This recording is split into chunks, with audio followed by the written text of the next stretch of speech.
Veritas Files here. Saw a video from Silverfish VT about a week ago detailing how he got into stacking silver. And I said at the time, I think in a comment to him, I said, that is great. I think that is awesome. I hope everybody does this. I hope it catches on. And sure enough, over the last couple of days, I've probably seen 50 videos of people detailing how they got into silver. Most of them, giving props to Silverfish VT for, giving them the idea for the video. And I just think that's awesome. This guy is a very effective communicator. And watching his first video and then watching him just sort of take YouTube by storm because he's passionate, he's a good communicator, he's civil, he's reasonable, he's open. I just think it's fantastic. He's a tremendous asset, and so shout out to him. And I just, keep up the good work, brother. That's all I can tell you. It's fantastic. Anyway, this is my little contribution. It's not probably going to be very interesting, but maybe somebody will find it of interest. For those of you who don't know me, my background is a little weird. I'm in law enforcement, but my passion, my college level work and stuff was in American history, and I've got a background in philosophy of religion, theology, apologetics, things like that. And so that being kind of where my interests lie or have lied over the years, I'm one of these kind of people that sort of consumes a lot of books and news and stay very much aware of what's happening in the world. And between 2006 and 7 or so, I really started noticing different things happening around the world that were concerning me, but I was not able to put my finger on what was really going wrong, what was making my radar ding, what was setting off the red flags for me. I couldn't quite figure it out. And I started listening to, I had been listening to this guy actually for quite some time, but I started listening to his stuff on economics and reading his book, and things started to come together for me a little bit, and he started helping me to branch out into other areas. This guy, I was corresponding with him actually when he died. He used to be the head of the philosophy department at, I believe it was Western Kentucky University, but anyway, poor guy, he had we were corresponding, and he had a stroke, and then spent a little bit of time convalescing at home, and unfortunately he passed away. But his name was Ronald H. Nash, and he wrote a book called Poverty and Wealth, Why Socialism Doesn't Work. I would really highly recommend that to you, especially if you're kind of beginning. This is just your initial foray into understanding economics and things like that. This is not a book on silver.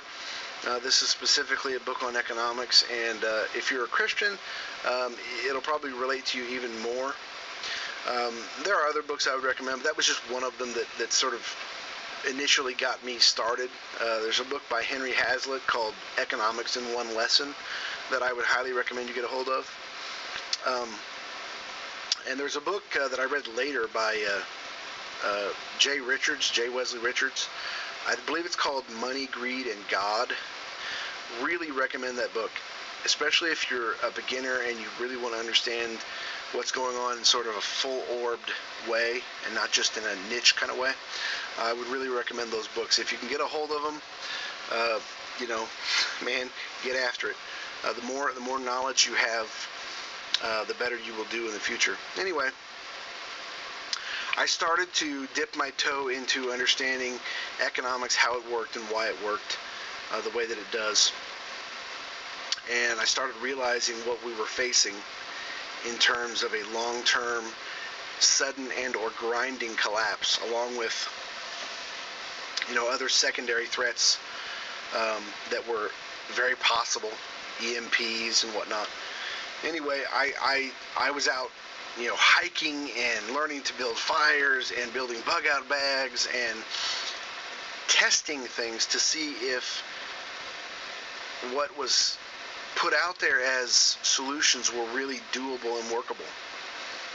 And I came to the conclusion that most of it actually is not. Unless you are 18 to 30 and in tip-top shape and are used to living a rough lifestyle. I mean, folks, there's a reason that the average lifespan was like 46 years old a few hundred years ago. If we go back to a lifestyle like that, the vast, overwhelming majority of us are not going to make it. Okay? And so what I realized was that stuff is not really workable. All the people that want you to homestead, and I'm not down on homesteading, don't get me wrong. I'm just saying that in terms of the viable options out there, that, generally speaking, is not the best for everyone. Okay? And the one that I found that really was the best, that was the closest to bulletproof that one could get, though no solution is perfect, is precious metals. By that I do not mean silver by itself. I actually mean gold and silver. And to the extent that you all are making purchases in silver and you are ignoring gold completely, I just want to say, this is not a criticism, this is just advice. You can take it or leave it. But I think that's a mistake. I think you want to be more diversified than a single metal. Okay? And there are a lot of reasons for that, but if you do more reading, you'll figure out that it is really a good idea to get more well diversified. To decide on core positions that you will not sell except for life or death emergencies, and then achieve those core positions and then move on to another metal. Okay? Gold and silver would be my first, and I would focus primarily on silver, almost exclusively, but not exclusively. So I try to buy a half or an ounce of silver every year, if I can. For the first several years, I was only able to buy, I think the first year I bought 0.2 of an ounce, and the next year I bought 0.3, and the next year I bought 0.5, and I don't know, I don't remember. I'm up to 2.2, I believe, ounces. But anyway, I got into silver because I realized it was really the only viable solution in terms of long-term health, in terms of what was actually doable. What could I purchase? Could I really purchase land? Could I really? No. The best thing that I could do is to purchase something that I could preserve purchasing power in, that I could also carry, okay? That I could move, transport relatively easily, and that would, barring something extraordinary like the return of Christ, would always be worth something. You can hide gold, you can hide silver pretty readily. It's not that hard. It's pretty hard to cover up a homestead. They can find it, and it's legal for them to take it from you, okay? They can do that. They can also take your silver, but it's harder. It's much harder for them to do that, okay? And anyway, I just found it to be the best solution to what I thought we were facing, and the longer I look at this circumstance, the more I am convinced of that. Now, I'm going to do videos in the future that are going to detail,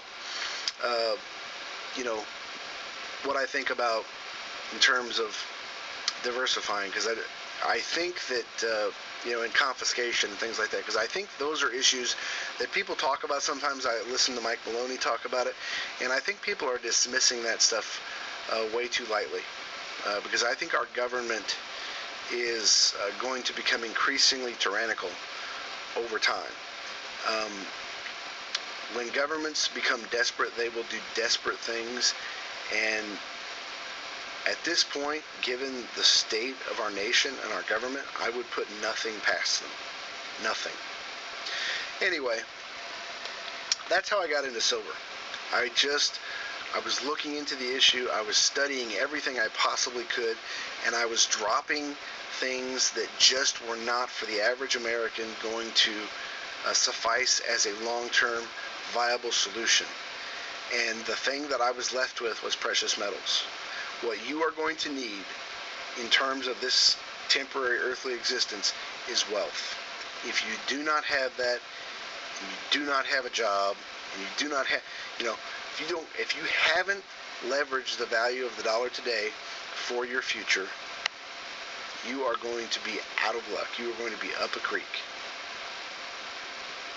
That's the conclusion I came to. And therefore, I buy that every time I get a paycheck, and I hope you will too. Thanks.